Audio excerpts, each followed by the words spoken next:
Hello, friends. This is Dave Hurwitz, executive editor at ClassicsToday.com, here with a little chat motivated by the recent, not terribly interesting release of Yannick Nézet-Séguin's Rachmaninoff Symphony Cycle in Philadelphia.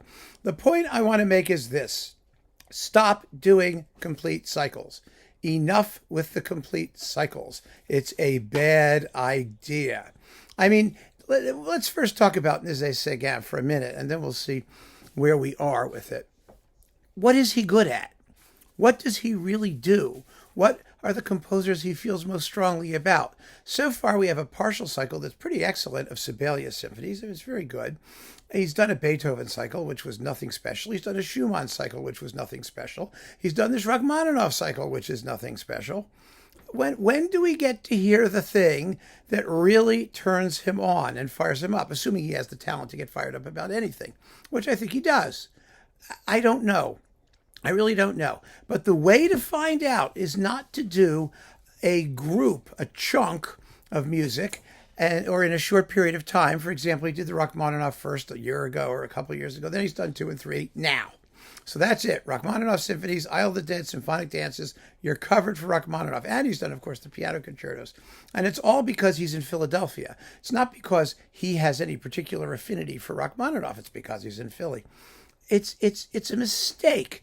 It's a mistake because what would you rather hear? One fabulous performance of something, or a clump of somethings, a couple of which may be good or even fabulous, and the rest of which are completely mediocre and uninteresting?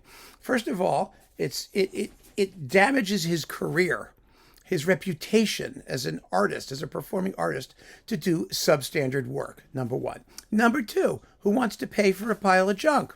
You only want to pay for the good stuff. I don't want to buy a box full of things, one of which is great, and the rest of which are like, I mean, what is the point of doing that? It's ridiculous.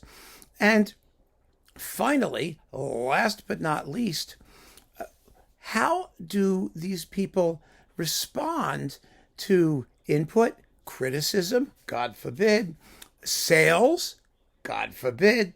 Does any of this information factor into what they're doing?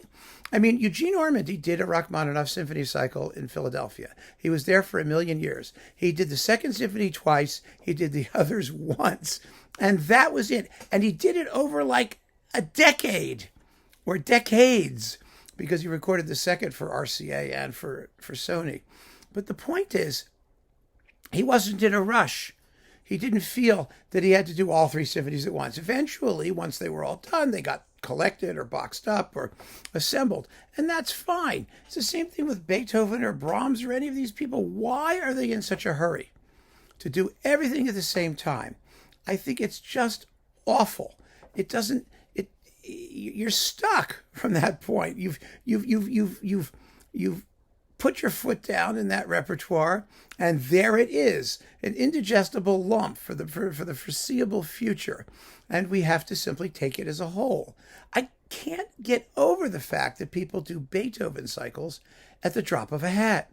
I mean, it's customary now to do a Beethoven cycle. You know, in that season, you're going to do a Beethoven cycle. You do all the symphonies. They all get recorded. They all get released in a box, and poof, there you go.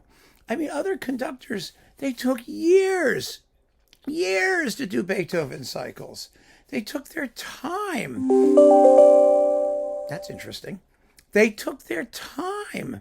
They allowed themselves the opportunity to grow into the works maybe they didn't know as well. I mean, does anybody know all of the Beethoven symphonies equally well, that they're going to do them at this level of consistency? Some conductors have, don't get me wrong. But even the greatest, Toscanini, some he hit, some were misses. Toscanini's Brahms, he never got the third. So many Brahms conductors never get the third. But it doesn't stop them from recording the third, does it? Because they have to do a complete cycle. And it's just plain stupid and inartistic and ridiculous. And I just think it's a bad idea. The more I've heard these things now, after all these years, and when it comes to the standard repertoire, I understand there's a lot of pressure to do it that way. Why? Because it's cheaper. You can program them all at once, record them all at once, and it's done. I mean, it's a question of time and organization and getting the orchestra and everybody together to do things, especially if conductors are not doing them with their regular orchestras.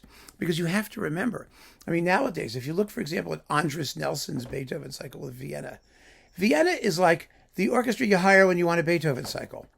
It has nothing whatsoever to do with a conductor and an ensemble and their relationship together and their specific sound or interpretive approach or anything like that. The guy just flies in, he schedules a bunch of concerts or recording sessions, he does a heap of the same stuff, and voila, you've got a Beethoven cycle. I mean, is it any wonder that it sucks? Really? I mean, what do we have a right to expect when people are making symphony cycles of major works as guests, as people who haven't had time to work with the orchestra, work with the players, develop a cohesive, collective, interpretive viewpoint? I mean, it's the same thing, quite frankly, with the Rachmaninoff. Philadelphia is the Rachmaninoff Orchestra. Look what's happening. At least the way DG is thinking, maybe. I don't know if anyone else is. If you're going to do a Beethoven cycle, you go to Vienna. If you're going to do a Bruckner cycle, well, you could also go to Vienna, but they went to the Gewandhaus or something. Who knows? You want to do Rachmaninoff, you do Philadelphia. You want to do something, you want to do Copeland, do New York. You want to do, that's the way they think about it now. And it's just an absurdity. They know they're going to get decent results. They know nothing's going to sound absolutely awful unless the conductor's a complete loser. And most of them are not. But you're stuck with this averageness, this just level of mediocrity. And it's just frustrating. They're making recordings that have no business being recorded. Now, I understand. You know, I'm looking at the big Ferenc Fritzsche box. And it's got some Beethoven, some amazing Beethoven in it. And he died before completing the Beethoven cycle. It's a pity. It would have been nice if he'd had the opportunity to finish it, I suppose.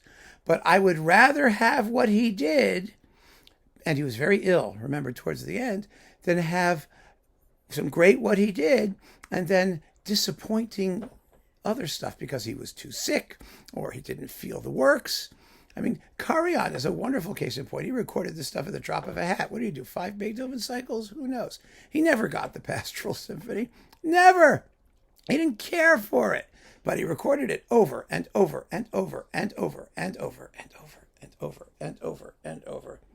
I mean, it's just, it's ridiculous to conduct and play music that you don't particularly care for the sake of completing a cycle. And it's not that they didn't do their best or they didn't try. It's just that, you know, if you don't like it or if you don't feel it, we know, we can tell, we hear it. The evidence is right there in front of us.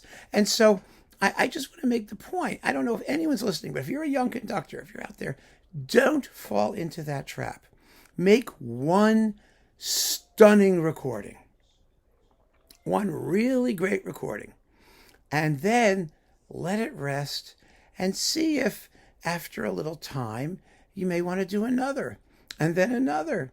Or maybe you really do have a feeling for this particular composer. To space it out. Give us time to digest what you've done, to compare, for the recording to have its own cachet if it's really great.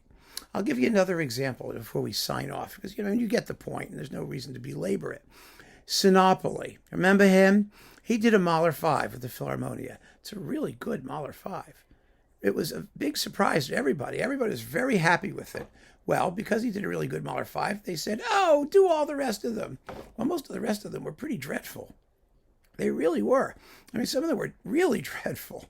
I mean, 6 was dreadful. 7 with all kinds of mistakes in the orchestra. I mean, boring and strangely recorded. He had no business doing a complete Mahler cycle. Most people have no business doing complete Mahler cycles. We're not lacking for great recordings of any of this repertoire. And because we're not lacking, there's no urgency for people to play and conduct works that they haven't fully assimilated or aren't sympathetic to or don't feel really matter. I mean, in terms of their own artistic development, I just don't need to hear it. We don't need to hear it. We certainly don't need to pay for it.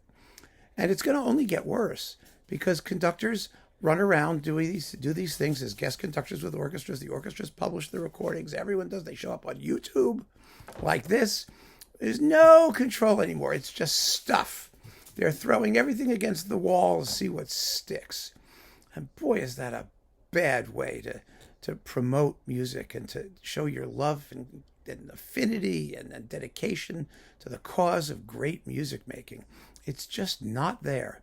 And the iconic bit of evidence for it is the proliferation of absolutely mediocre symphony cycles, particularly of composers who only wrote like 3, 4, 5 symphonies, the Brahmses, Rachmaninoff, Schumann, because it's so easy.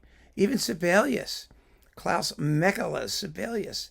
Yeah, he did maybe 1 or 2 of those symphonies nicely. The rest of them, ugh, they had no business doing it.